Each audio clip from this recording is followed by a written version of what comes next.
Jordan Ayan is the CEO of Creative. He's an author and a leading global technology strategist.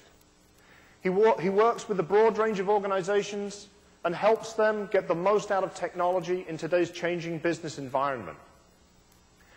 He's a recognized authority in the converging fields of technology and corporate creativity. His client roster includes Coca-Cola, Anderson Consulting, Lucent Technologies, and Philips Electronics.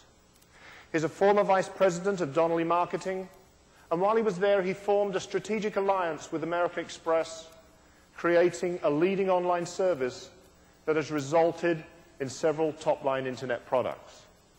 He's the author of a best-selling book in creative thinking titled, Aha! 10 Ways to Free Your Creative Spirit. And that's been translated into 5 different languages. He's also a frequent contributor to the Inc. Technology magazine. Today he's going to share with you how you can connect with the new technologies that are shaping our world and how to creatively harness them to design the future and help serve your customers better. Please welcome Jordan Ayan.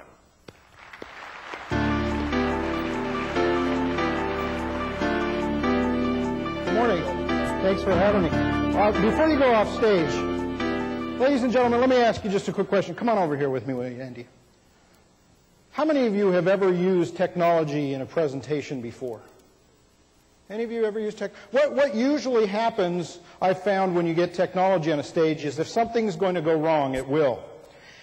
And through my years of experience in doing this, I've found there's one sure way to ensure that that doesn't happen. And at every meeting that I do, Andy, I like to give someone the propeller head to wear. So I think there's an appropriate cap for you for this morning.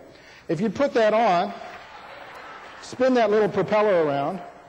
Now, I found that you can't just leave somebody with a propeller head and expect them to understand technology. So, fortunately, last night when I was down on Bourbon Street, I happened into one of these little voodoo shops they have down there. And this is one thing that each one of you will want to take back for your office. This is called a voodoo computer. So if we have any problems with the technology this morning, I want you to stick those pins in the right spot. And hopefully that'll fix the problem. If that doesn't fix the problem, how well do you know the Macarena?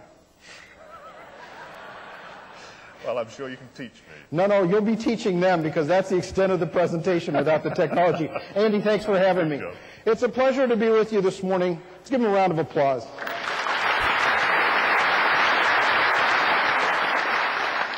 It's a pleasure to be with you this morning to talk about business in the age of disruption. I'd like you to take a little trip with me. I'd like us to go back in history for a few years, back to April of 1860. And in April of 1860, in the Midwest of the United States, in a little town called St. Joseph, Missouri, a group of young men saddled up on horseback and prepared to ride cross-country to become a very early system of information exchange that we know as the Pony Express. The Pony Express was designed to flow information from the Midwest to the West Coast in an amazing amount of short time of just under 10 days. Think about it. It was the first time in history that the West Coast actually knew who the president was within less than a month after he'd been elected. That was Abraham Lincoln. Now, what was interesting about this is an entire network was built around this process of flowing information from the East Coast to the West Coast.